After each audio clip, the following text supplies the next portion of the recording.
all in an effort to get as many diverse voices considering a particular topic. So today, I know that we're looking and focusing on mobility, and that will be great. And I know that Ethan, Jay, and Bobby, they'll take us through lots of community conversations as it relates to mobility. So I thank everyone for being here, and I will say my last piece is, again, give us whatever feedback that you care to, post meeting as it relates to kind of meeting format and time and how we gather together. But thanks everybody very much for being here, and I look forward to hearing your comments and thoughts on mobility.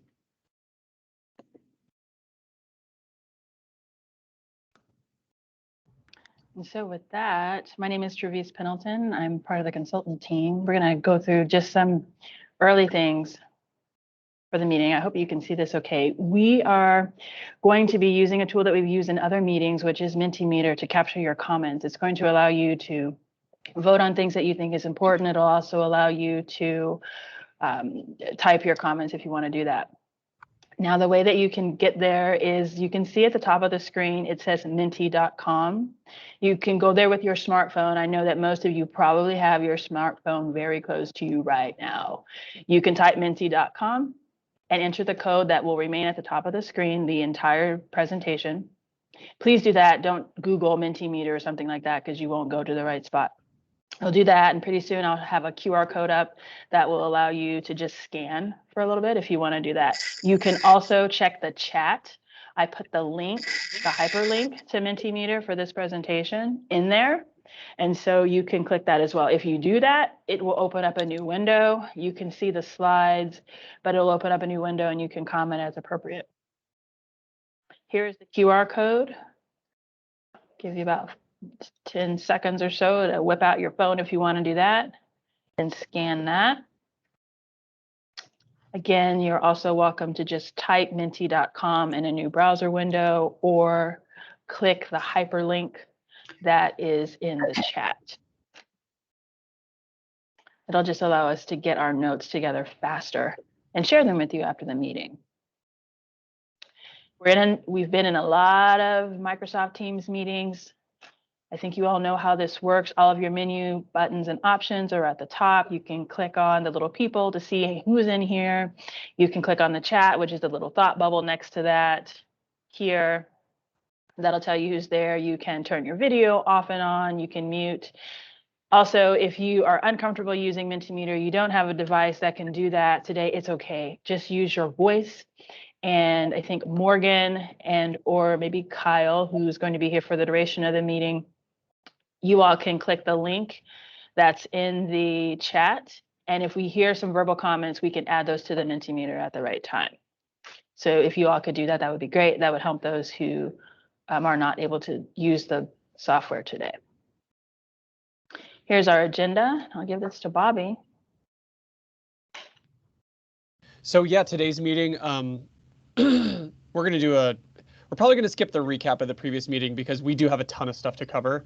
And since most of you were here, if you really want that, let us know and we can do that. But there's a different subject. We talked about visibility. We got some really great feedback, and it's all posted on the website as well. So we've already talked about the plan, or we're about to give you another brief overview of plan, outline, and organization, just to make sure that we're all on the same page. Then we're going to go through this, the draft plan recommendations related to transportation. And the way that we're going to do that is we're hoping to sort of thread the needle between breadth and depth and dive deep on the things that people want to dive deep on, and just sort of move past, but still understand the things that folks don't want to dive deep on. I'm going to kick it over to Bo to talk about this number 2, plan, outline, and organization. Thank you. Thanks, Bobby. And so just quickly, we just finished our visibility strategy sessions. We are still kind of in the middle of towards the end of our mobility strategy sessions. We had a kickoff meeting with our consultant team this morning on livability and serviceability. And livability will be neighborhoods and affordable housing and things of that nature.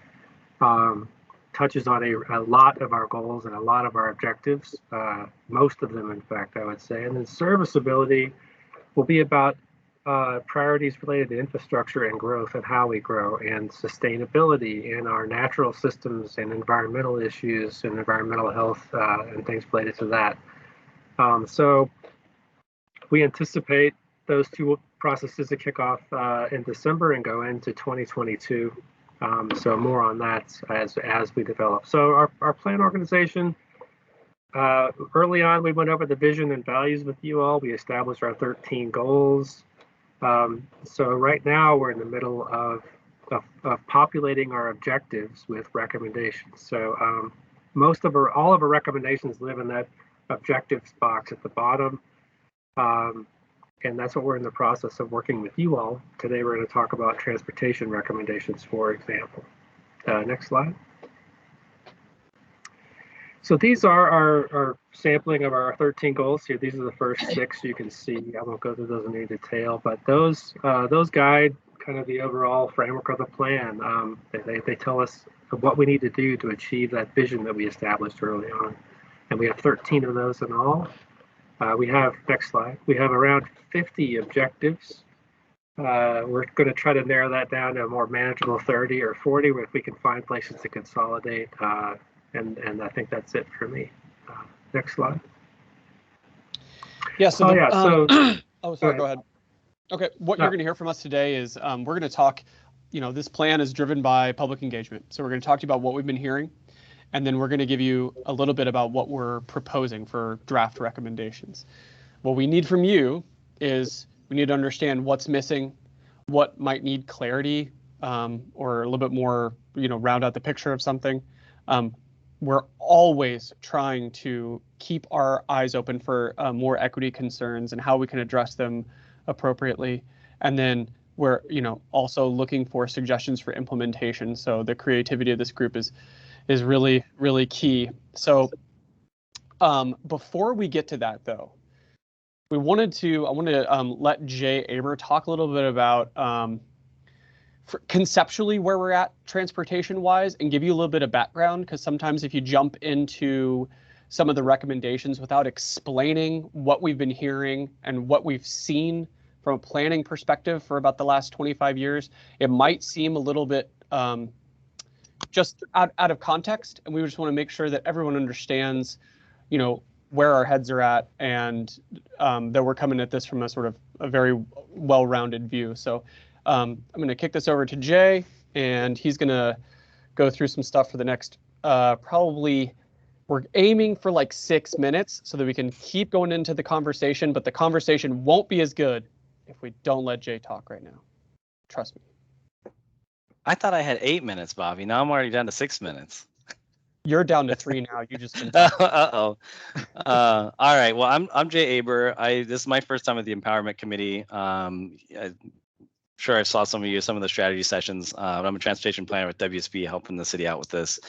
So like Bobby said, I just want to give us some of this context, and Bobby will go into this a little bit more, but a lot of what we've been hearing, and this goes all the way back to the focus plan and through all the area plans, is that what we really need is we need a balanced transportation system, and we need a transportation system that's safe for all users and incorporates equity into the transportation system. And there's been a big focus in our strategy sessions, in the area plans, and then all the way back to the focus plan about creating a more balanced system in terms of multimodal transportation, walking, biking, and using transit. And obviously there's been a lot of advances in the city over the last 25 years since focus, with the streetcar, with the MAX lines, with the bike KC plan, and many things. But this really is a foundation, is that safety, equity, and balance. Travis, I think our screen went a little funny on us. There we go. So when we're talking about that, we have invested a lot of money into really high quality transportation systems for driving, for cars and for trucks. And in terms of the interstate highway system, MoDOT systems, and many of our roads, we have expanded them just about as far as we can expand them. It's not very feasible to do many more expansion projects, especially on the major routes that you think about, like I-70. We've got the Buck O'Neill Bridge, all these things. So in the future, it's going to be very difficult to continue to solve traffic issues through roadway expansion. Again, the community engagement consistently favors increased multimodal transportation, transit, biking, walking. Safety has become an even bigger issue over time. We're actually trending worse in the city, and equity issues go hand in hand with those safety issues and are becoming more and more apparent. So, as I had mentioned, we have invested a lot of money into a really high quality transportation system for driving. You can see the chart on the right. This is hours lost in congestion per driver. And so, yeah, in terms of hours lost, less is better. And we are second only to Memphis, Tennessee among our peer cities in hours lost. So we have a very efficient way to travel. Commute time on average is about 22 minutes. And we do have congestion in the city. Everybody knows that. But for the most part, that congestion is limited to our highways like I-70, I-35, 169, US 71, and the interchanges directly surrounding them. And of course, there's a few other congested city streets around that I'm sure all of us can rattle off one or two intersections that are problematic. But by and large, there is very little congestion on actual city streets. And a lot of that congestion is a result, especially true on the highways, as a result of incidents, and in particular crashes, injury and fatal crashes that cause major traffic disruption. So mentioned also safety is not good, and it's getting worse. So this shows how Kansas City stacks up against peer cities. The chart on the right shows the annual fatal traffic crashes per capita. So this is fatal traffic crashes per 100,000 population. And you can see we are second only to St. Louis. And this is a measure of fatal traffic crashes compared to the city's population. So the only reason we're actually second to St. Louis is because they have had such a massive depopulation in the city itself. We have actually more fatal crashes in St. Louis, but they have so much less population. They're a little bit higher. So when you look at this, we're 10% above the Missouri statewide average. We're 47% above the US average in terms of fatal crashes per 100,000 population. And what that really converts to is 75 people were killed in Kansas City in 2019, which is the latest year we have a full complete data set, and almost 350 severely injured. And that's incapacitating injuries, things that can leave a disability for life. So this has a major human toll and economic toll. And again, we're worse than many of our peer cities. And over time, as I mentioned, it's getting worse. We have, since 2010, our fatal traffic crashes have increased 40%, over 40%, and our serious injury traffic crashes have increased 25%. So it is getting significantly worse, and something that we need to address head on. And obviously the city has already begun down that process. We have the Vision Zero resolution talking about the vision is zero fatal crashes. So looking at eliminating these. So there is already movement on this, but this is a huge focus of our mobility recommendations for the comprehensive plan. Looking at who is being injured and killed. As we all know, many of us drive, and so as a result, many of the fatal and serious injury crashes are vehicle crashes. Vehicles hitting other vehicles, hitting fixed objects. About 85% of our fatal and serious injury crashes do not involve pedestrian or cyclists. A lot of Vision Zero focus in the United States is about pedestrian and cyclist crashes because they're growing significantly in many areas. But in Kansas City, they still only represent about 15% of the fatal and serious injury crashes.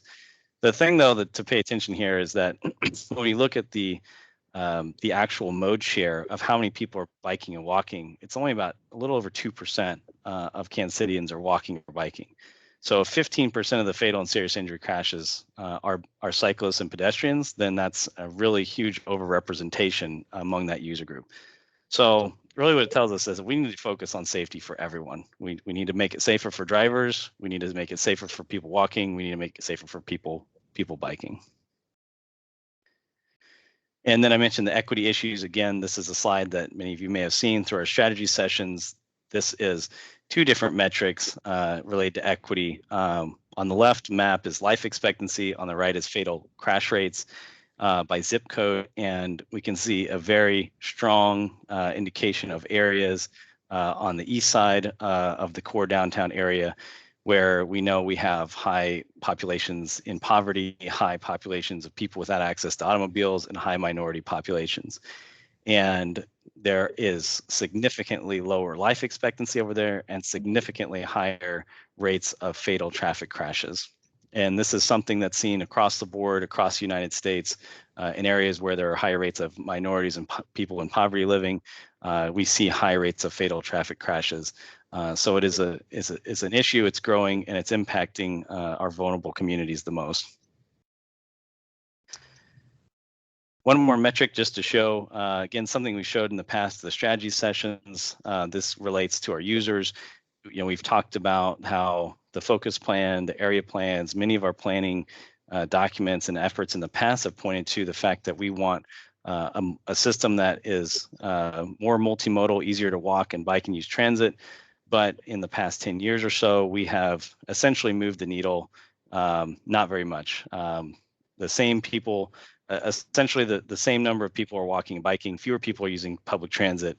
And there's a tiny fraction of a percent less people driving to work, but that's really because people are working from home more. And I'm sure this will change even more dramatically once we have data for after the pandemic is over.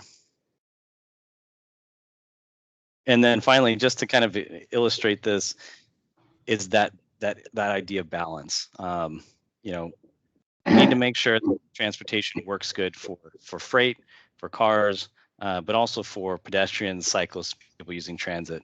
So looking at streets like this one in Seattle, where we have a very wide street, not very much traffic, where we can actually reclaim some of that space for cycling, walking, and transit without really negatively impacting driving. And that's really the goal, is to bring the system into balance, provide a system that works for everyone.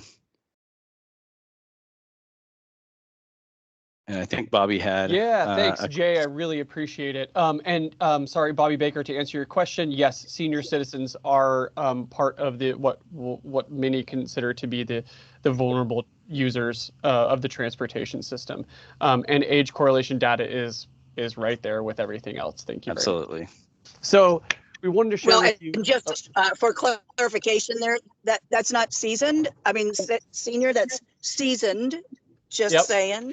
Hey, no, I'm right there with you. I know where your head's at, so I knew what you're getting, what you're trying to say. So, no, I absolutely meant seasoned. Oh, not seasoned. Senior. It wasn't. Oh, shoot. Okay. All right. Okay. There you go. Okay, so we wanted to share the just a little bit more, just a slightly deeper dive on our public input, and then start sharing some of the recommendations. So, sort of in general. The transportation is very important.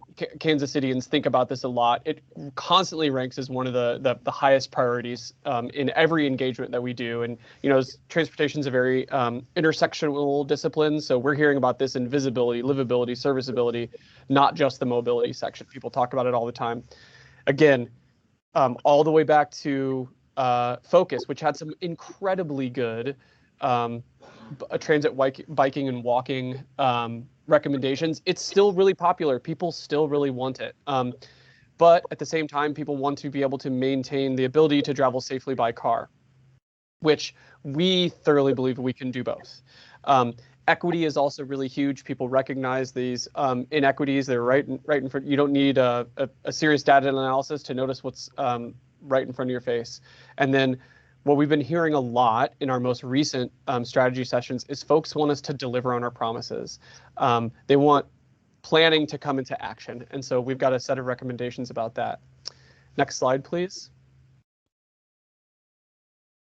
So we wanted to make sure that everyone knows that this isn't just a multimodal transportation Vision Zero recommendations. We are talking about the system from A to Z. We've been doing interviews about process improvements. We're talking about freight. We're talking about all kinds of things.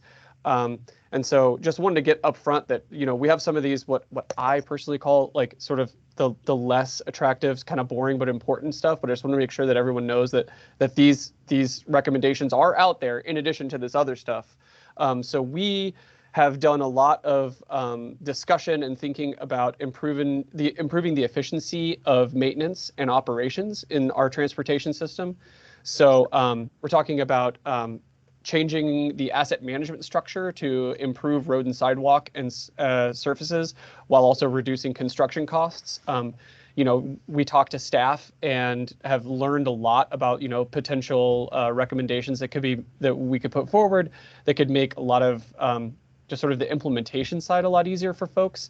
Now that's, you know, really in the weeds kind of stuff, and but it could really actually benefit the city quite a bit. We also have a recommendation associated with leveraging existing and emerging technology to improve traffic operations and safety. You know, I mean, people have seen this all over the place, such as ramp metering and things like that. But, you know, what we're thinking more along the lines is like leveraging big data to look at mobility operations and to map our assets and things like that. And then another aspect is developing a citywide freight routing plan, which currently the city doesn't really have much of a freight routing system in general, but we want to be able to facilitate efficient and safe freight movement. And this also goes to speak towards curb use, which sounds like probably two of the most boring words ever put together, but you know, deliveries are increasing by about 50% every year, home deliveries, and curb use, you know, every single one of those deliveries comes by a truck.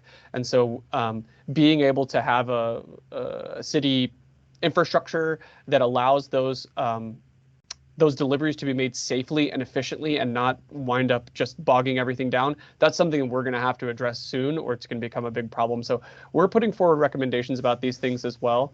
I believe there's a slide where we're going to start doing engagement on. Okay, no, we're going to go to the next. We're going to talk about the next set. Okay, so the first sort of round of recommendations that we're looking to get, the way we're going to do this is we're going to discuss speed and safety recommendations, and then we're going to do a snap poll to see which of these areas the group thinks we need to do a deeper dive on, and then we can do a deeper dive on that. And we're going to talk about speed and safety, transit bike ped, and transparency implementation. So when it comes to speed and safety, we've kind of got three buckets that we're talking about. The first is reducing vehicle speeds in the city to improve safety. As sort of a hallmark of this whole Vision Zero world is that speed kills, and reducing speed is the #1 factor in increasing safety. Another one is lowering the barrier for traffic calming implementation. I have been in a lot of meetings where folks from neighborhood associations and other community meetings have talked about how they've been clamoring for traffic calming in their neighborhoods, and it is very difficult to be able to make that happen. We can talk more about the details of that if y'all want. And then the last sort of bucket is this: develop and adopt a comprehensive Vision Zero action plan, and we can discuss the contours of that plan if you would like that. Okay.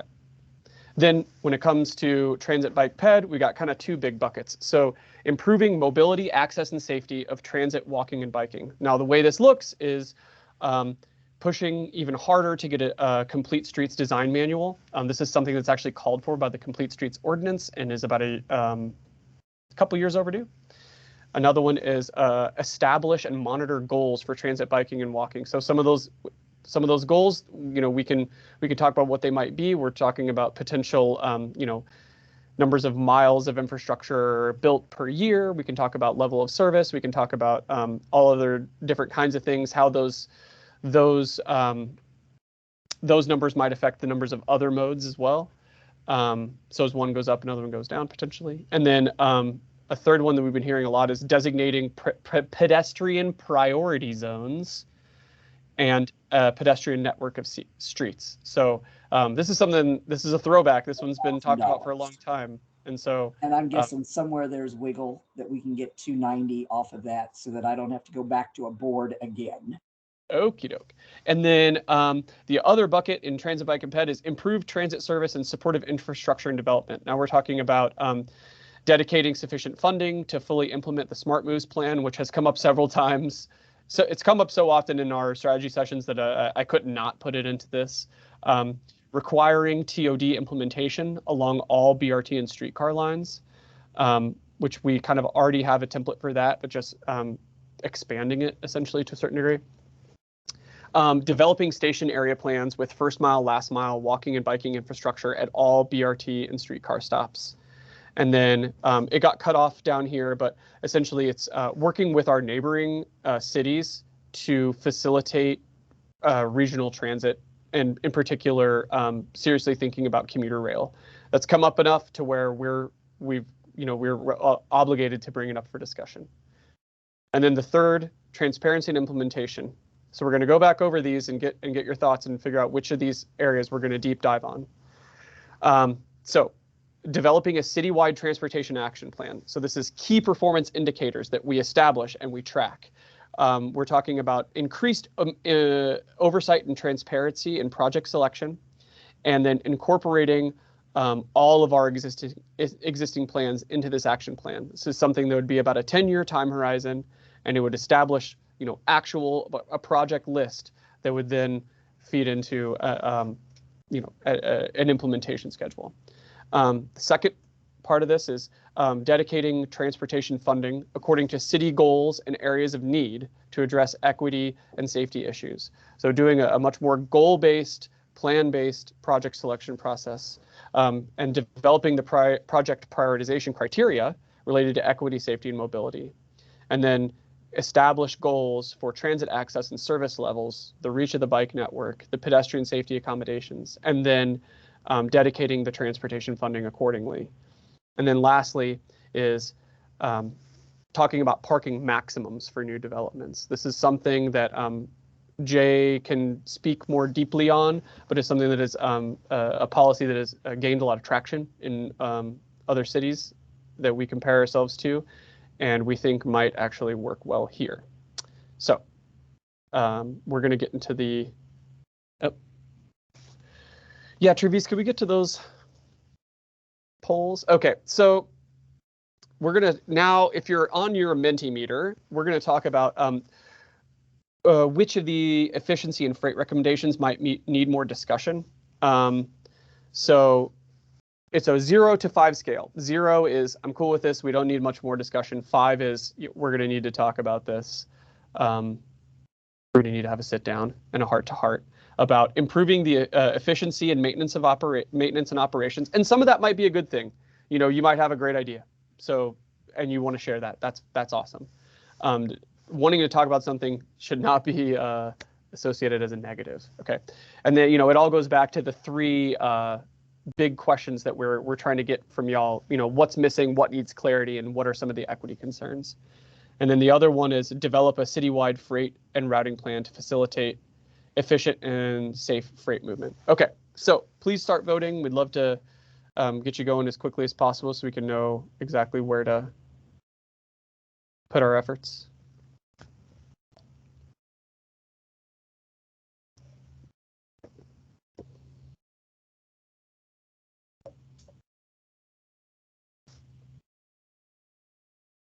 So Kyle put in the chat that if there's terms like Vision Zero or smart moves you're not familiar with, please let us know and we can cover those technical elements.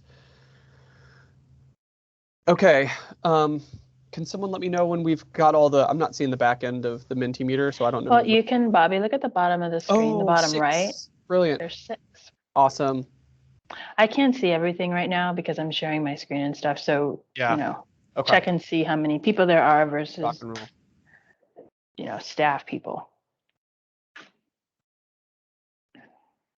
Show participants. Okay. This is Colby, just kind of curious on when you're talking about freight and deliveries to a lot of places. I understand there's the thought of a lot of truck traffic, but it's not too far down the road. Our skies are going to be littered with drones delivering things. Is that a part of your discussion on some of this freight and efficiency of that? I think, emerging technology is something that we're always keeping our eyes on. And in terms of things like that, I think that might get lumped into the curb use bucket. But also, I would imagine that some of the regulations associated with drones, I know right now it's FAA. I mean, you have to have a something of a pilot's license. So I assume that it might wind up manifesting in coordinating with federal agencies and waiting to see what kind of guidance they bring forth. But we can definitely try to put forth recommendations that like establish where we think we want to be, for sure. Yeah, I just don't see that being too far down the road. As soon as one gets their license, then the other 20 will get theirs, really. Okay. So, I think and Colby, yeah, as a seasoned person as well, I think the other thing for me is, and we're moving to like an electric vehicle and those kind of things, and maybe the vehicles aren't as big as they need to be or will be, or as they currently are. So I'm thinking of more like a golf cart to get from my house is really close and very convenient to grocery store and all of that. I'd prefer to drive that kind of a thing than I would a regular vehicle. Just making it easier for Yeah, my actually size thing. plug my old boss. My former supervisor actually has written pretty extensive about what I guess he coined the term middle modalism. So making room on the road for, not just, I guess scooters would be a great example of that, but we can get to that at some point as well, for sure. Okay, so, all right, we got 2.2 on each of these. We got 6. Let's move on to the next. Okay, transit bike recommendations. Which of these need more discussion? So remember, we have 2 buckets. Improving mobility, access, and safety of transit, walking, and biking. And then improving transit service and supportive infrastructure and development. We're asking you,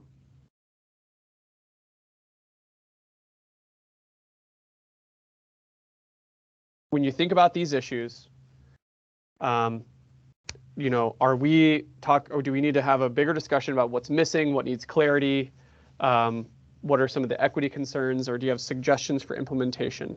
And it looks like we have, outside of staff, looks like I want to say that there's 1, 2, 3, 4, 5, 6, 7, 8 folks. So when I see that little silhouette go up, okay. Transit service and supportive infrastructure, we're going to automatically put that one down as, probably something folks want to talk about.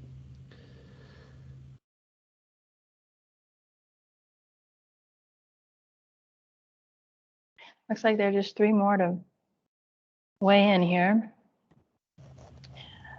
So I have to put mine in chat because I was Okay. driving and didn't get to where I needed to be. and- All good. Okay. That's okay. Okay, thanks. Mhm. Actually, I want to take a moment just to go back and verbalize some of David's comments as it relates to looking at alternate forms of transportation, and then I think looking at how our pattern and development of warehouse and freight facilities, how they are interrelated. But there's just some good considerations in the chat, and I think about transportation and then ultimately the movement of goods and how that relates to job creation and access to those sites via public transit. David, I know there's anything else additionally add, but I think it was kind of expanding on the idea of looking at alternate vehicle and goods movement. I think there was just that with the amount of new facilities being built that are building freight, and my sense is those are being very driven by economic development motives. I didn't know how much the city calibrates those with other goals and policy objectives in transit access. But it is remarkable to see the amount of development happening very rapidly there. And also I think the stories of other places in the country where that has not necessarily been an entirely positive experience, albeit at the same time, it's certainly exciting to see the job growth in Kansas City. I can say one of the conversations that's happening through the looking at updating the city's advanced KC economic development policy is this very question about what is the nexus between logistics centers and access to them and job creation. So that conversation is happening, and I think to be captured in plan recommendations, no doubt.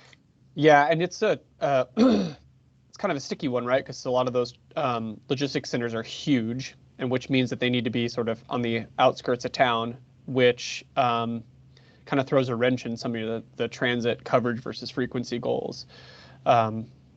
So yeah, it definitely bears further discussion. Okay, we got 6 voters, but I know that One's in the chat. One's in the chat. Bobby Baker said improve transit, which we appreciate. So yeah, I mean, we can go ahead and talk about both of those. Let's move on to the next snap poll. Okay, so this is about transparency and implementation. Okay, so let's get your thoughts. Do we need to discuss more about this? Developing the citywide transportation action plan. Okay, this is about a 10-year time horizon. This is has a project list. This has prioritization criteria. I will tell you that's something that we didn't invent that. Other cities are doing this big time. You know, they'll have a transportation master plan, but then they do in a shorter time horizon. Hey, we need to build this here. So they're very specific. And you know, if you need more clarity, that's another part of this whole discussion thing. The next one is dedicated, and you know, if you already know your vote, go ahead and vote. Dedicating transportation funding according to city goals and areas of need to address equity and safety. So a much more goal-driven project prioritization. And then the parking maximums for new developments. And what that sounds like, and correct me if I'm wrong, Jay, but I really want to give this a test drive.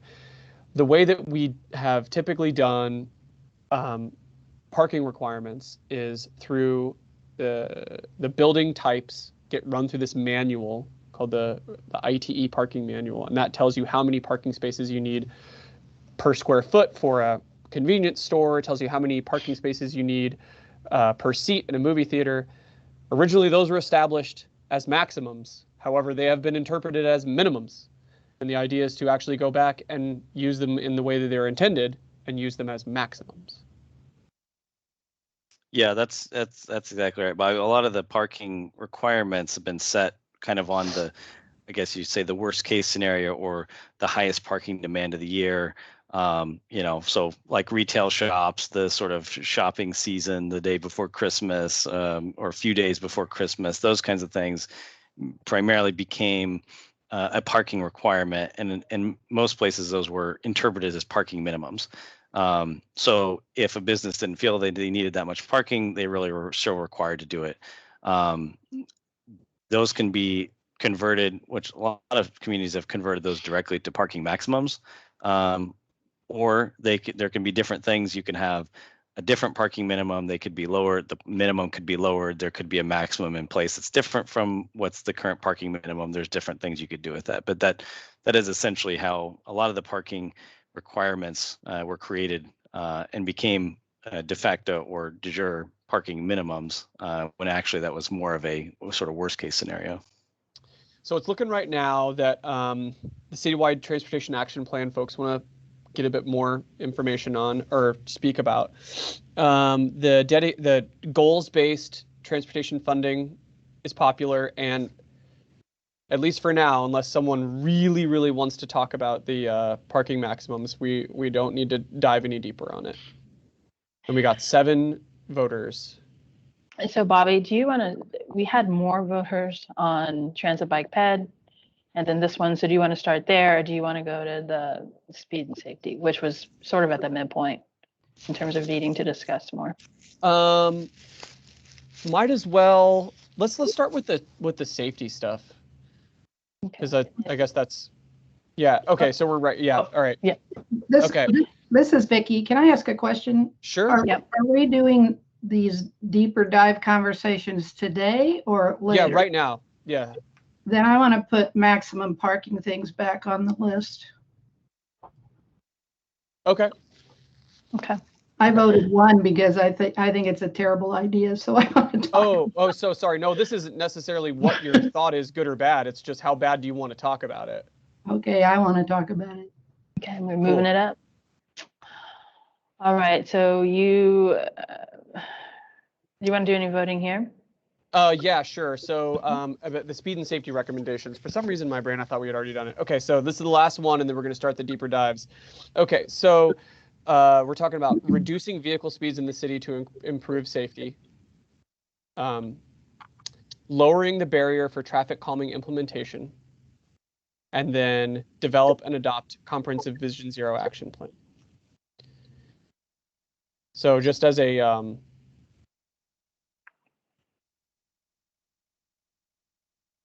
caveat, I will say that Public Works is currently working on the Vision Zero action plan, but it's through a resolution, not an ordinance. Part of that is changing the traffic calming implementation regime, and the central tenet of Vision Zero is to reduce speeds.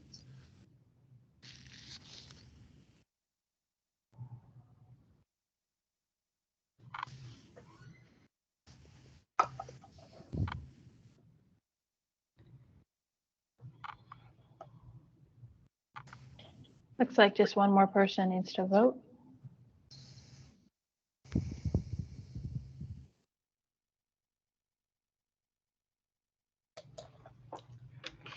And if they're voting in the chat again, you guys, I can't see that, so you have to Yeah, check the chat.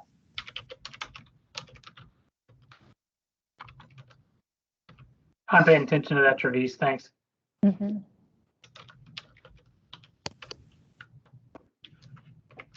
I'm gonna go on. Okay. Yeah. So from the speed and safety. I'm sorry. All right. We're back at. So it looks like the. Look at this interesting stuff. How did we get It's to the internet? jobs? I don't know. It's the internet and Teams. Give me a second, and we'll be right back. There you go. Okay. So it looks like the lowering the barrier for traffic calming implementation and Vision Zero both kind of got to the deeper dive status. So maybe we should Bobby? start there. Yes, what's up?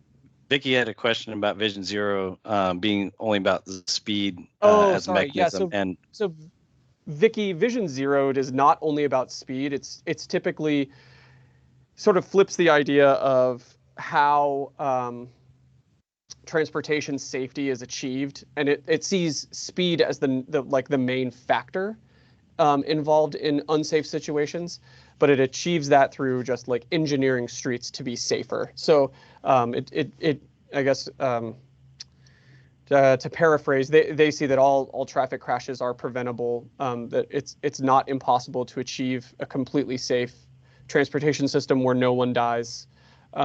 And we achieve that through engineering primarily, but also, the other 5 E's are there, but their experience nationwide is that engineering the streets to be safe is the prime directive.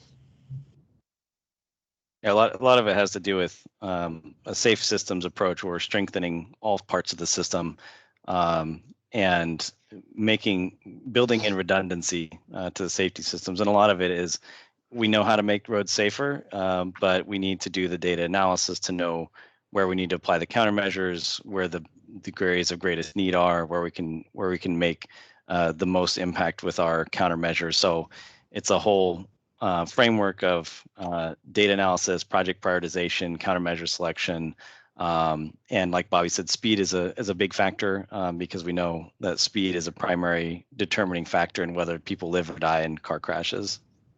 But it's certainly not the only factor. Well, I guess that answers one question, is that it's based on data, which I assume is our data and our historic layout and our historic measures for these kind of things. But I guess my question is, I want to make sure that the answers aren't preordained, that we're really looking at the data and really looking at all kinds of ways to fix it, especially in an existing fabric of a city. Yeah. The real ground, the basis of Vision Zero is a data-driven approach. That's the very foundation of Vision Zero. Okay. And you're right, it is city data, it's city crash data, it's city infrastructure data, equity data, all those other things. Yeah, so they're getting to the ground and looking at crashes. And so, I've been on the Vision Zero committee to this point, and I guess maybe we can pull up that discussion slide if you don't mind, Travis, and we can start talking a little bit more. So, when we're talking about, I guess it wasn't necessarily this one, it was the next slide over. Tell me when. Yeah. Okay. Yeah, so these are some of the other speed associated things. So yeah, we can just go over speed and safety, I guess, real quick. Okay, do you want to go start from the beginning, or you want to keep Sure, going yeah, from here? sure. Okay. So when we're talking about speed, and in particular, you know, this is sort of a big part of Vision Zero. Can you go up 2 slides? You know, and I'm sure you guys have all seen this. If you hit someone at 20 miles an hour, 9 out of 10 pedestrians are going to live. If they're hit at 30, it's a 50-50 chance that the pedestrian you hit is going to live. If you hit someone at 40 miles an hour, there's only a 10% chance that person's going to live. Alternatively, there's a 90% chance that person's going to die. So if you're looking at, you know, some of the reasons why, in addition to the fact that just a faster car is more dangerous, your field of vision is much narrower as you're moving quickly and you are not able to react as quickly. And so all of these things help folks understand that speed is the critical element in traffic safety. And so one of the solutions has been just lower the statutory speed limit in like all residential streets, like, you know, your street, that if you live on a residential street, I guess, lowering them to 20. You've heard of things probably like the 20 is plenty campaign, and we're seeing that in major cities throughout the country, New York and Denver and Seattle and Pittsburgh did a 20 is plenty as well. And so that's something that we've been discussing as a recommendation. Next slide, please. Additionally, something that's working is the way that speed limits have historically been set is if they find a road where people are going really quickly, they just increase the speed limit. So they set the speed limit at how fast the top 85% of vehicles are traveling. That's called the prevailing speed. So the recommendation we would put forth is to set the speed limits based upon our goals and how we want a street to be versus the prevailing speed. Next one, please. So then one of the ways that this happens and has been really successful in other cities throughout the country is using automated speed enforcement. And we understand that that would require coordination with other agencies, but it's still a recommendation that we could put forth.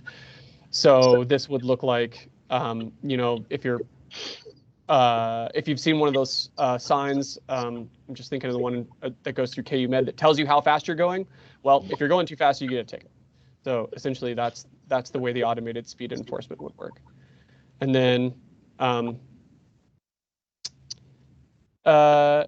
yeah, and then other speed and safety is right now the traffic calming implementation is kind of difficult to navigate, and we're consistently hearing that from folks.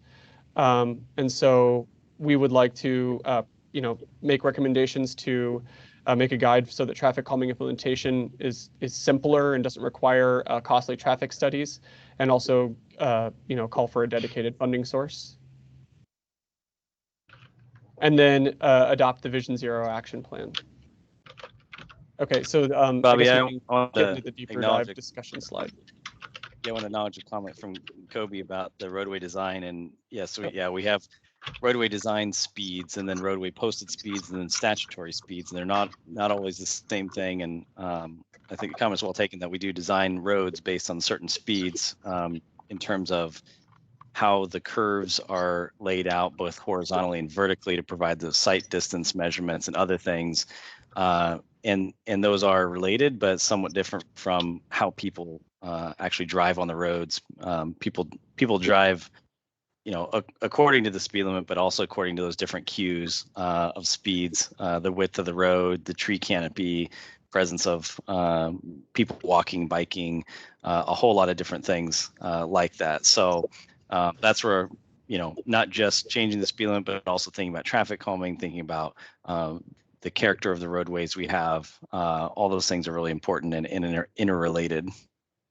So I'm here. Hey, you all, can I interrupt you real fast? If there's comment, again, because you guys can see the chat, you also, on the staff side, you have the Mentimeter link in the chat too. If there are comments from the chat that go on some of these slides, can you pop them on? Okay. Click the Mentimeter link and pop them on so that they can show on right screen. now. You guys use your voices if you want to and just talk to us. We'll use Mentimeter to kind of take notes and pop your comments on screen. You can also do it yourself by clicking or using the link at the top. That'll be really helpful. Go ahead, Bobby. So I know, Sorry.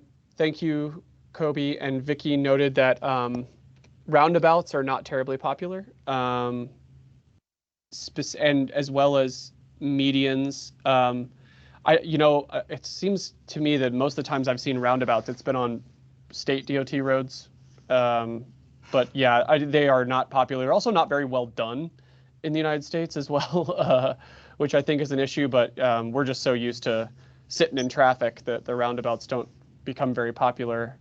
In my brain, I always associate medians with just the remnants of streetcar, but I'm sure there's some other reason for them here. Roundabouts are really a problem for pedestrians, and almost everybody jumps to that as a solution to slow traffic down. But it's really hard to navigate as a pedestrian safely. I think they backfire a lot in neighborhood streets. It's different in other situations, but they're usually not wide enough to do a real one. Yeah, I feel like I've seen them work in some instances, but sorry.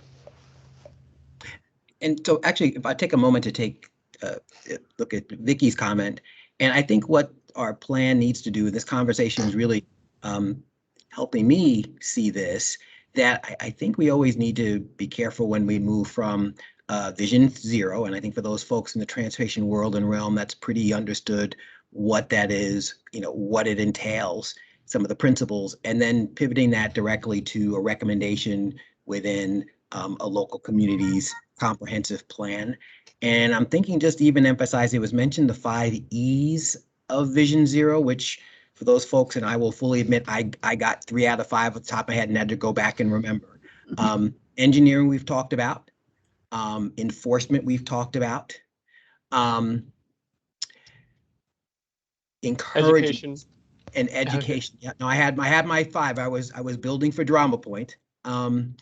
That I think it's the idea of me breaking that down. And I think it's maybe even beyond just saying Vision Zero. It's talking about those engineering things we can do. And I think to the earlier point, it's not, when we reference something as a package, I think you could think that it is potentially a one size fits all. And I think breaking down understanding, I think the application of these principles based upon local context. So yeah, in certain places, the roundabouts will not work, medians will not work. Because we're so diverse a city, we have these things everywhere. Just in a drive today, encountered medians, roundabouts, other things on local streets, some done better than others. So I just think we need to keep that in mind. And so maybe we're kind of, when you're thinking about Vision Zero, think about all those different points. And some things are just a matter of if there's something we can do in keeping infrastructure and just enforcing things in a different way, slowing people down on things, that may be the right comment or the right approach to this. So I think that's just something to be said too. And I know early in the conversation, the phrase was used, smart moves, which is Mid-America Regional Council's thought about transportation. But again, I part of it was just to kind of cover the 5 E's of Vision Zero. But I also just think as an emphasis point for all of us, this document should help people get an understanding of a broader policy that may have been generated or understood on a national or certainly a regional approach, but make sure we break it down so it can be applied to our local context. Thanks. Yeah. And, Bobby Baker looks like he has a hand up. We need to, we're trying to, like I said, thread the needle between breadth and depth. So we're going to give this about probably 3 more minutes before we try to move on to another one. I only need 20 seconds to. Here we go. To admit that I at one time was a recipient of a ticket for auto enforcement referencing red lights, and I was granted a refund. Will we run into the same kind of problems too early in the discussion? I get it, but auto enforcement and the legality, the enforcement of automated enforcement could be an issue. Just saying. Bobby, I wanted to respond on that red light cameras really are kind of falling out of favor. They haven't shown any real safety benefit. They've actually increased crashes in a lot of cases. So they're not being used as much anymore. They're being taken out in many places. In contrast to that, automated speed enforcement has a huge body of research for the safety benefits. And actually something that I find very fascinating is that simply advertising that automated speed enforcement is being used slows speeds down throughout a community. So it is legal to use automated speed enforcement in Missouri. There are some states that have made it illegal, but most states it is legal, and in Missouri it is. There would need to be some changes to city ordinances and allowances for it. But it's certainly something that has a really great proven track record for safety, in contrast to some of the more mixed results from the red light running cameras, and something that could be implemented. And a big But one part of of it the- is that equity discussion of using automated speed enforcement eliminates that traffic stop, eliminates those issues that can surround police enforcement of traffic safety issues. Will one of y'all add Bobby's comment to the screen? The Yes. legalities around automated enforcement, that would be helpful. And with that, Uh, I believe Alicia? Alicia has her hand up too. okay. Hi, thanks. Yeah, I just wanted to add one more thing because something I dealt with, I think, earlier in my career here at Rockhurst is we had a couple of situations here, given context, where we had pedestrians who we dealt with safety issues with pedestrians, from both universities, as a matter of fact, and when there was the elementary school across the street as well. And so one of the things that we ran into was trying to work with the city to deal with the safety issues here on Troost, and to try to get traffic calming, slowing things down.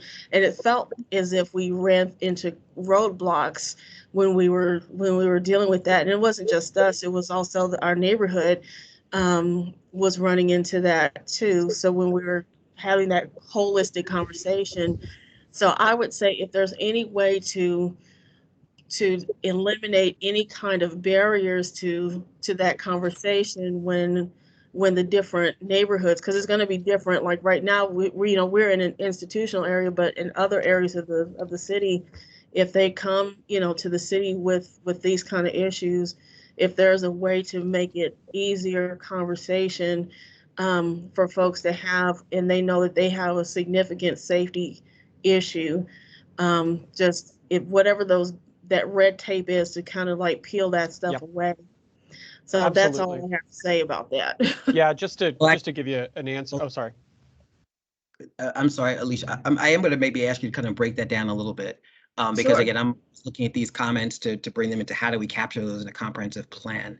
So I guess my question is it the idea of that institutions and neighborhoods having a better understanding of what some city options are to alleviate the problem?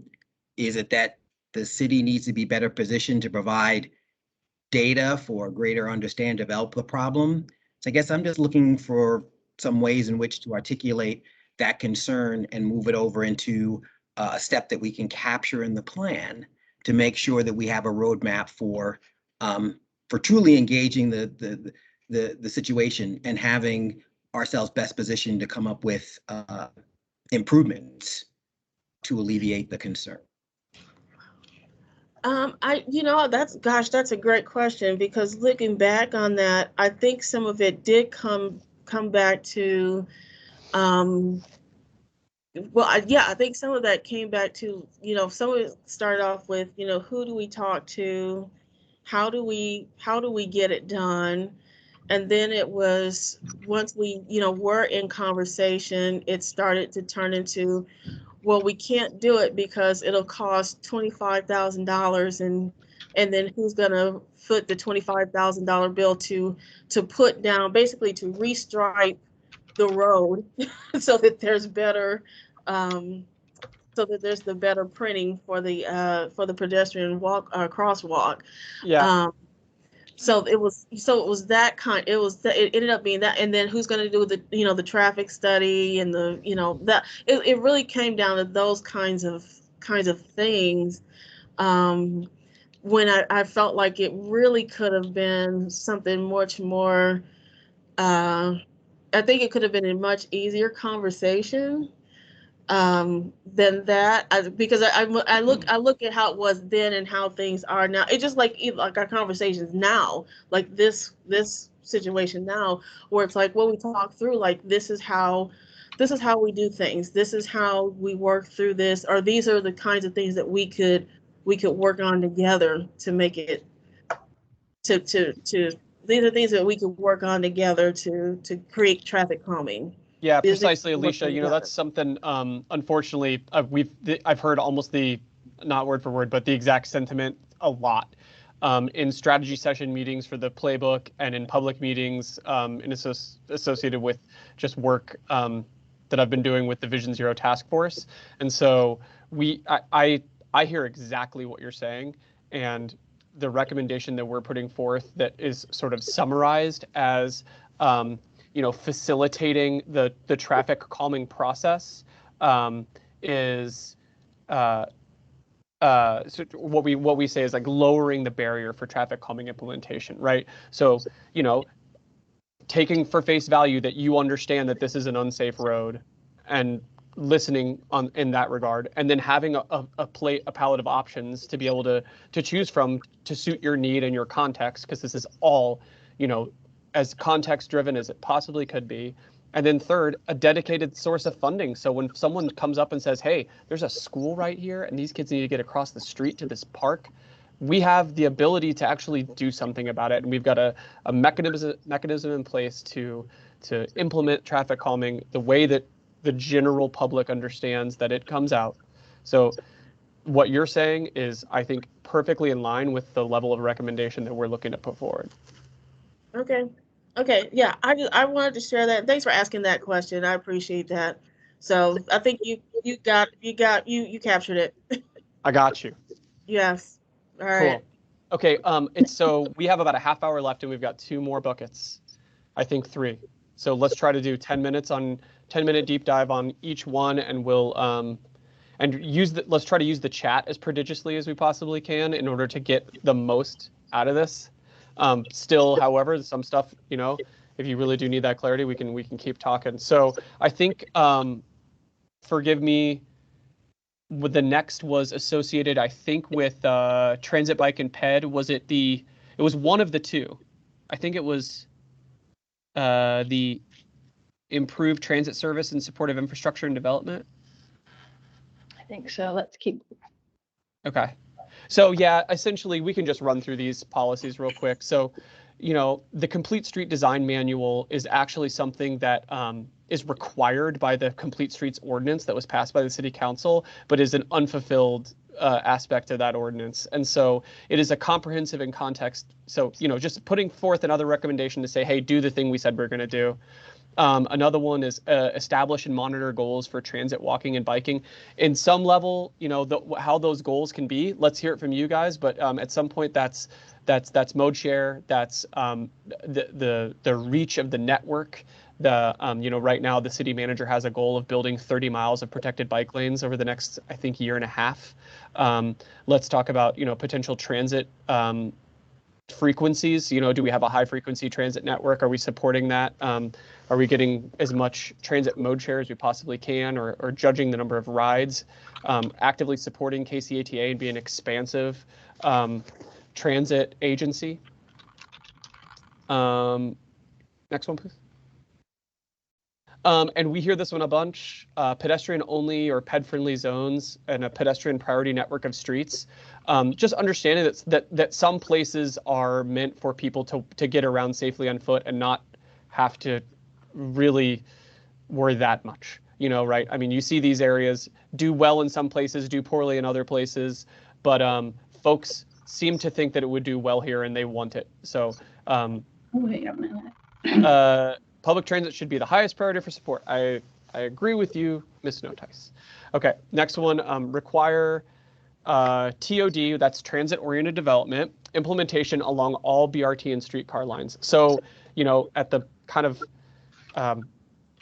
someone else can speak to this more in depth than me, but the idea, we do have a TOD overlay on Main Street, something along those lines, and then, pushing it forward to like wherever there's a max line, or yeah, as the streetcar line expands, making sure that we have land use and development guides, or land use and development, I'm blanking right now, laws. Essentially, they're all Controls. laws. Controls, thank you, sir. Land use and development controls, always there when you need them. Mr. Williams, both of them, along all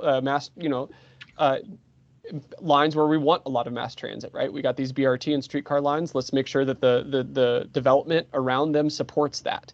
And there would, oh, Vicky, an example of a pedestrian-only street, KCK urban renewal catastrophe in their downtown. Yes, very good. You know, that's something I think that would be, and I'm going to put this in the Mentimeter.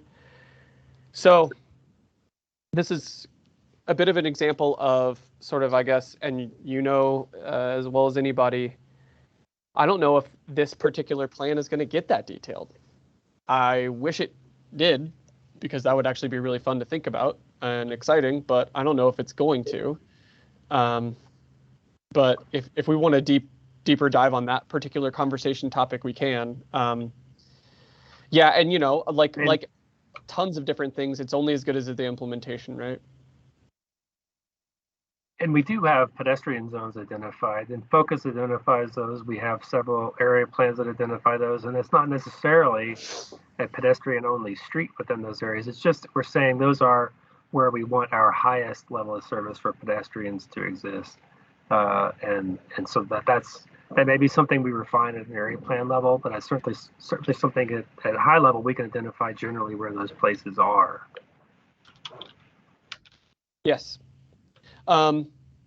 Another draft recommendation is talking about station area plans around BRT and streetcar stops, where we make sure that we are doing everything we can to facilitate what they call the first mile, last mile, right? So transit's great, but being able to get to transit can be an issue for some folks. And the way that we get to transit is typically going to be on foot, maybe on a bicycle, maybe on a scooter. At some point in every trip, no matter your mode, you're a pedestrian. So, you know, making sure that we can facilitate that first mile, last mile to transit, helping people get to transit, pushing forward that station area planning as an absolute, you know, element of what we do as a recommendation.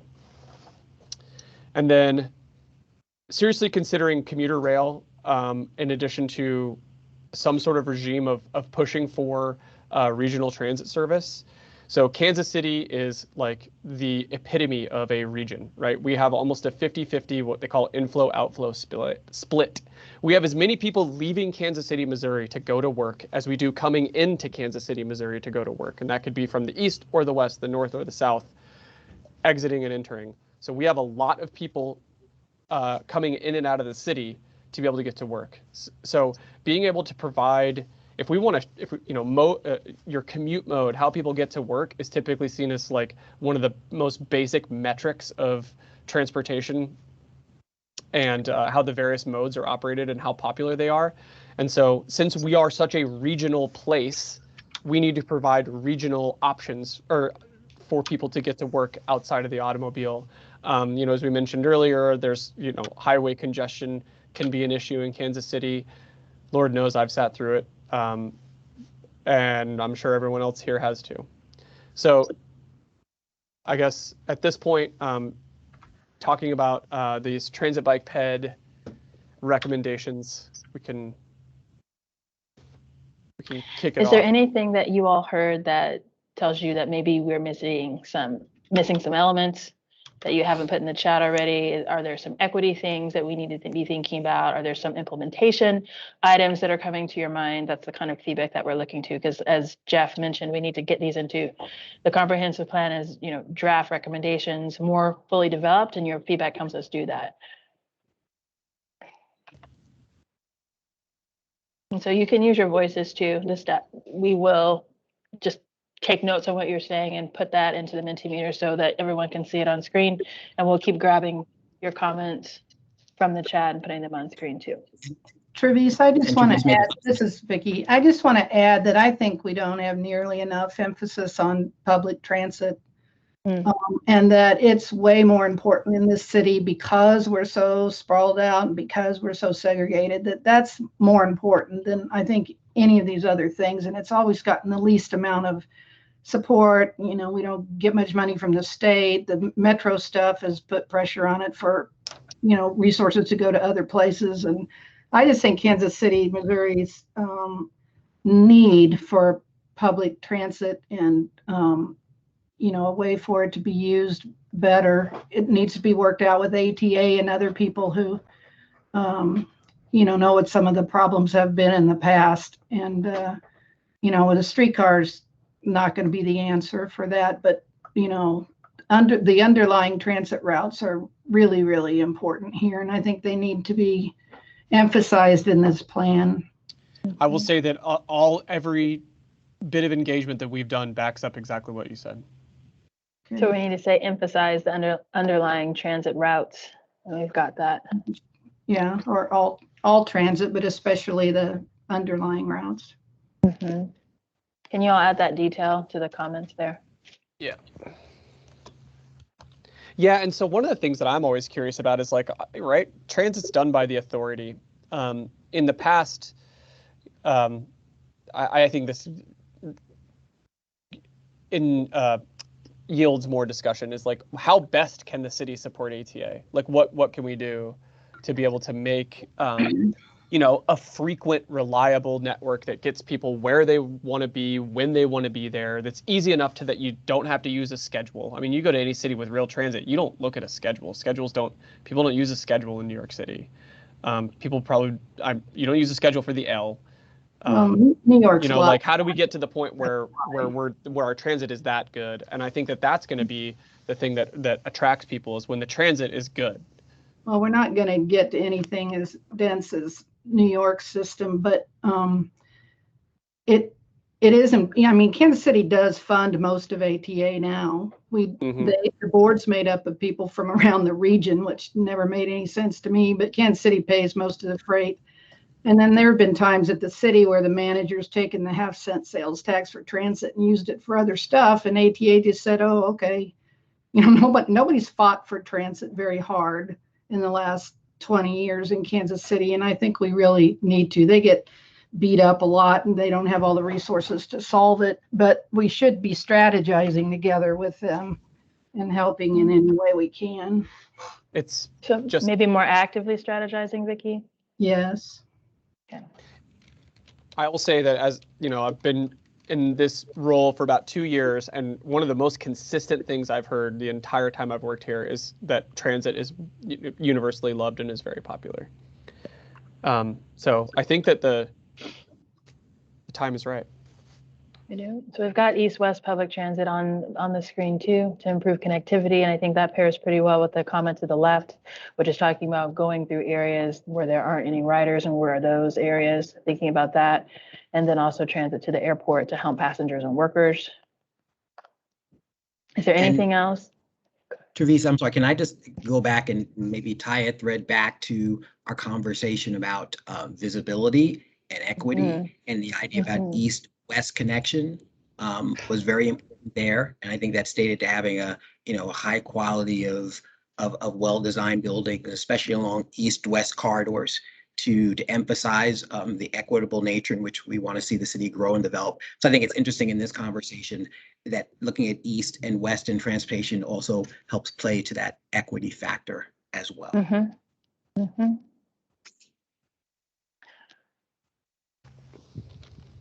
Vicki, your hand's still up. Did you have another question or? No, sorry, that was it. Okay. Just wanted to make sure if you did, we covered it. Sorry. Yeah, I think it's also we're due for a rethink about, you know, the relationship between transit and the built environment. Just the idea that I think that the options are a lot more open to be able to try to provide transit service to what we previously would consider to be like areas that are not dense enough to support transit. There's a really great book, Transport for Suburbia by Paul Mees, he talks about some of the assumptions that we've long held about the relationship between transit and population density are really kind of set on some paper thin research. and that you can see evidence of, some of our cities in Canada and Australia and England that have just excellent transit service at just a really suburban level. So we can make it happen. And so that's one of the things I think that it would be maybe part of the transportation, that action plan. We could be doing some research associated with that. Yeah, I think when transit service improves, people are able to use it more. But to improve transit, it requires service. You need more money, and like you said, Vicky, the thing that Kansas City controls the most with the transit system right now is how much money Kansas City puts into it. So, in terms of dedicating funding or maybe reallocating funding according to the goals, so that more funding goes to transit, and maybe that comes with more ability to determine our own future when it comes to how the transit system is designed. Like you said, Vicky, instead of kind of having the other regional partners making decisions for us, even though we're paying for the lion's share of the system. But really, it is that funding mechanism that's the key driver that Kansas City, Missouri has for the system. Yeah, I think someone should capture that and put it on screen so we don't lose that. And because of time, I'm going to go to the next thing that you have here, Bobby, Thanks. which is transportation implementation. Yeah, okay. So the three things here are the citywide action plan, dedicated transportation funding according to goals. And then lastly, I know this one wanted, it was the citywide action plan was popular to speak out, and Vicky really wanted to talk about the parking maximums for new developments. So we've got 9 minutes, and if it's cool with y'all, I'll just say, I'll just absolutely motor mouth our last slide after we're done. So key performance indicators, annual review, some more oversight and transparency in project selection.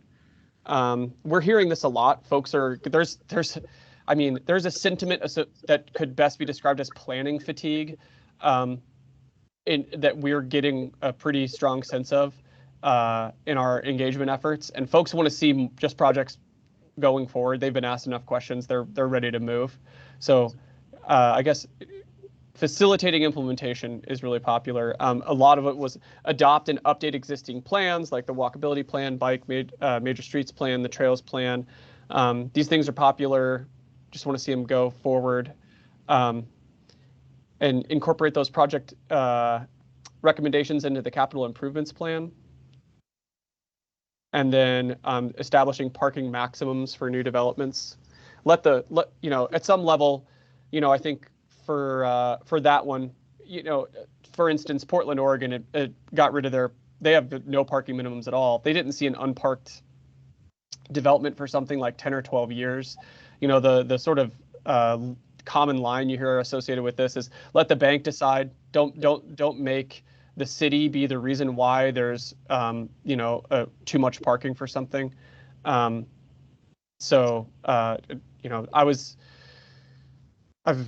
been around when these things get removed and heard some developers love it, some developers don't like it. So I think it's a mixed bag in terms of how it gets received. So how do you all think we should tackle those transportation implementation recommendations, particularly the parking maximums? Do you see there's something that we're missing in there that we need to be thinking about? If so, what is that? Do you see implementation challenges? Go ahead. Therese, I'm sorry. I know that Vicky in particular changed her vote on this because she wanted to talk about it. So yes, you need to express.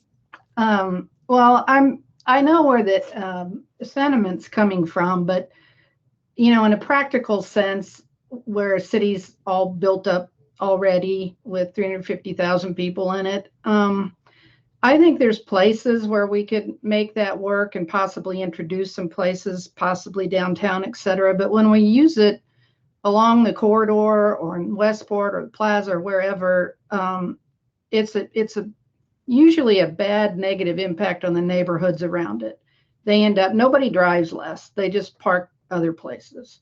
And we haven't changed the behavior enough or got good enough transit to be able to swap out the need for parking now. But like on the Plaza, where it's all hidden, it was designed to be hidden. It's designed to be shared.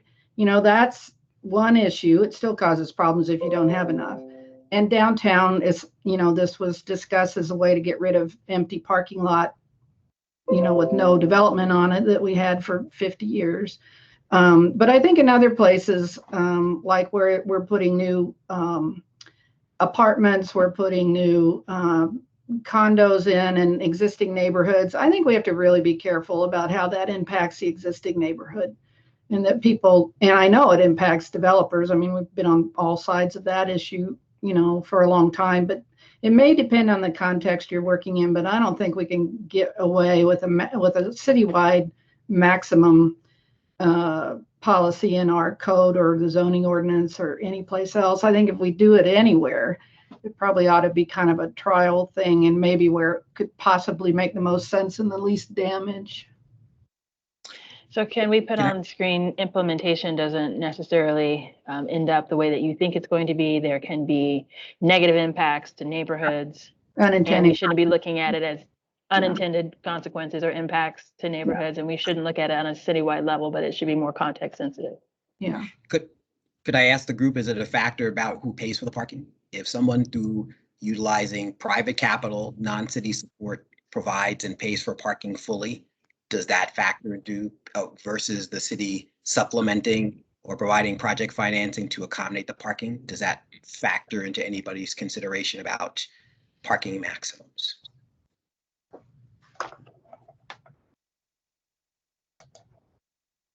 Kind of a jump ball with 4 minutes in, I know.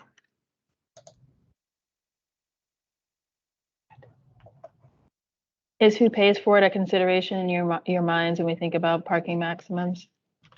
Was that something that you were thinking about?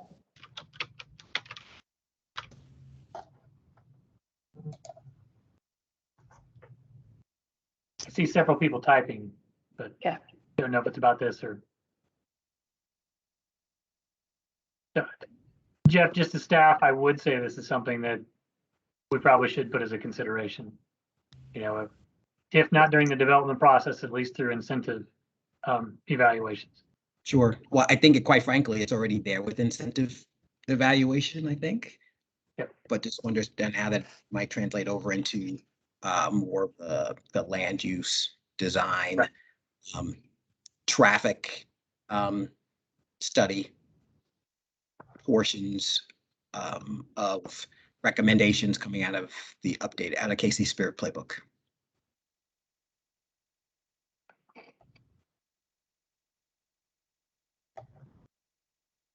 Something, there are comments in chat, which is great, thanks. And that's a very interesting one from Mr. Crow. There's different ways to look at this too, because it doesn't have to be a parking maximum. It could be removing or reducing the parking minimums, so that there is more flexibility based on the project cost, the project financing, and then that can be more of a neighborhood discussion as well when it goes to CPC, the development, the actual development review. We don't have a lot of flexibility in parking right now. Yeah, so there's maybe also it's the just issue building that, more flexibility in. That the guidelines that we use are kind of terrible. I mean, if you ever look at the metadata behind those ITE manuals, it'll be like based on one example from Phoenix in 1984, and I'm not kidding. Like, that's not hyperbole. So when you go around and you see, I don't know, a big box store. Some of them are fully parked most of the time, but a lot of them, they're not even on Christmas Eve are they fully parked. So it's like those ratios aren't always correct. In fact, I would wager that more often than not, they're wrong. Well, so maybe it's the idea of some type of a hybrid. I'm hearing through the conversation that and we have other areas in development code where if somebody does a particular thing to a certain level, that's fine. But if they go to exceed it, then it's their burden to go ahead and do the work regarding justification. So if it's the idea, this is the parking maximum and somebody wants to exceed the parking maximum, then at that point, maybe it is that engagement with neighborhood and others and seeking other alternatives. And there being the framework for a robust conversation to meet that ground that's going to allow the development to be successful, but then also to take into account neighborhood considerations. And maybe that's just another path to pursue as well.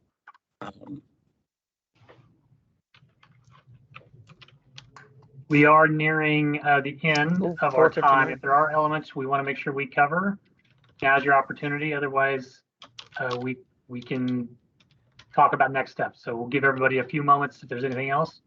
Otherwise, we'll move to next steps. Well, and I'm still sharing my screen. So if you're still working and formulating an answer to this, you can keep on doing that. And then once you're done, hit the blue button or go to catch up with presenter button and you'll be with us. So I'm going to go to the next one.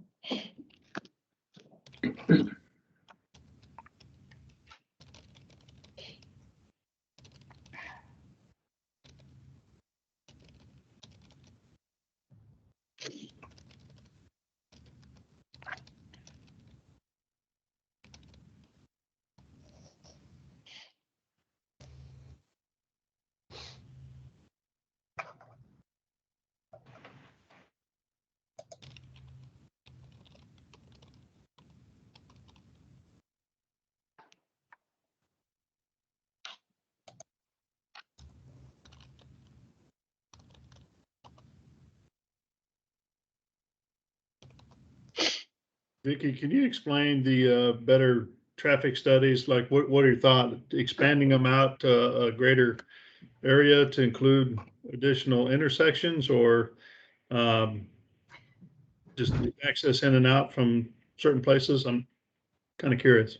It's been a big issue with development on the plaza because the city, I don't know when this started, but Public Works began taking much less detail and much less analysis in the traffic study and just kind of accepted it when the traffic study is done by the developer and has to provide that, where there's really impacts that aren't covered there at all. And so I think one solution, and I don't know why this didn't happen, but there was supposed to be a fund set up when some of the new residential apartments were going up, that part of the approval on the one at 51st and Main was to move that area into the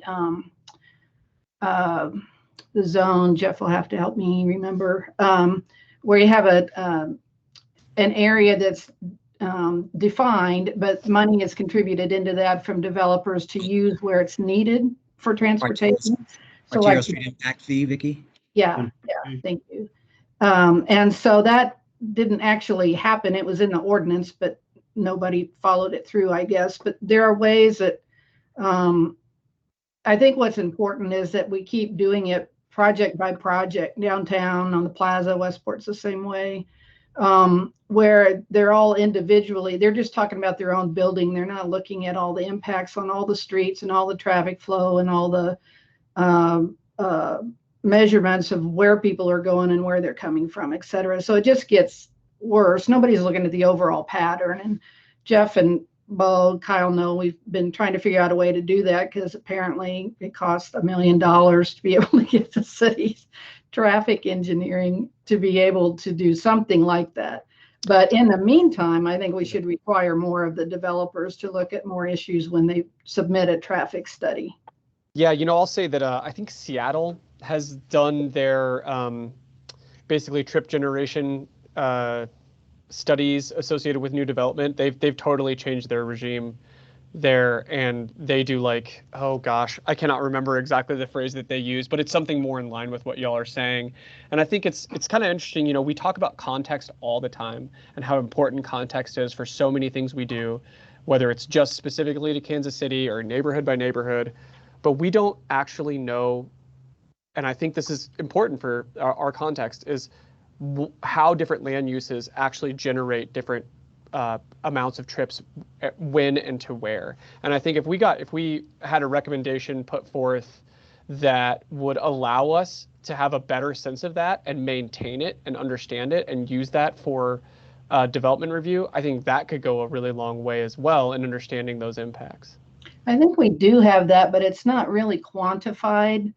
It is by use. Like, on the plaza, if an office worker takes up a space, they take it up for 8 hours, and you could have 10 shoppers in there, in 8 hours. So, it's kind of covered, but it's not really quantified or really done by analysis. And I think even that much would help, but maybe something like Seattle would be a good model to check into to see if something like that could work, even if it's only in some areas here. It doesn't have to be everywhere.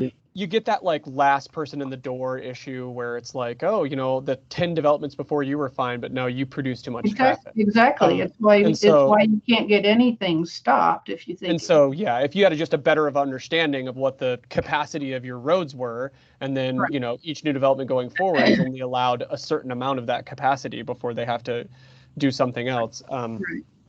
Yeah, something along that seems a lot more fair to all parties involved. So it's 5:05. We said we'd go to 5.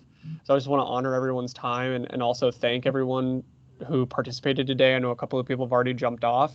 So I'm just going to say next steps, and then Mr. Williams is going to speak real quick. So our next meeting, we're going to have more draft recommendations from strategy sessions, and then also keep your ears open and your eyes peeled, because livability and serviceability sessions are starting soon, and we're very fortunate to have been able to maintain the WSP and Vireo team to help facilitate those. So I know they're going to be really great, and I look forward to seeing you all again soon.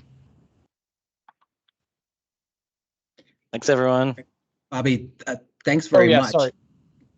I was hanging for 2 seconds, just a couple of closing thoughts. Thank you for being here today. Part of my observing of the conversation and a little bit of participation was comparing this one to previous conversation about visibility. And there were some takeaways for myself I want to share with the group, and I think things we'll consider. Through this conversation, I think it's really important that we make sure this plan makes that leap from concept or broader nationwide, worldwide phenomenons about development to context. What makes sense for particular locations in Kansas City? So buzzwords that get used a lot in our world, TOD was mentioned, Vision Zero, complete streets, other kinds of things. I think our job for this document is to break those concepts down to people and then understand how they appropriately apply to our context. The other thing the conversation did for me today, which was really very helpful, this may be unlike our visibility conversations. This has got to be a conversation. You can see my hands going out in the screen here. Some of the things we talked about have to be metro conversations, building a regional rail network. We just don't do that on our own. The train doesn't stop at the end of the border. That won't work. So I think it's there. Some things we're talking about here are citywide conversations, bike network, other kinds of things. Some things are quadrants. How are we going to link east and west better? Neighborhood streets. So I think it's there. It's about what's the context. And yeah, you know what? We're not going to build a transportation city like New York, transport system like New York City. We're not New York City. But what can we do with the context we have with neighborhood partnerships to encourage growth of nodes and make those higher activity centers places to connect? Third thought here today, unlike our other conversation, for me, seeing some clearer idea, understanding about trade-offs that you all mentioned about transit. Is the priority to have a single seat ride for somebody from where they're at to a downtown or a business center? Or is it okay to do some transfers along the way that make the network more flexible? So what are those alternatives? Is the alternative we tell people capping the amount of parking? Or is it do whatever you need to do to make your project viable? So this conversation, unlike our others, seems like it has some real trade-off and kind of alternative considerations. So I just wanted to plant that seed. Really appreciate the comments and look forward, and maybe as we go into that next conversation about the next strategy area, kind of think about how that conversation compared to the two previous.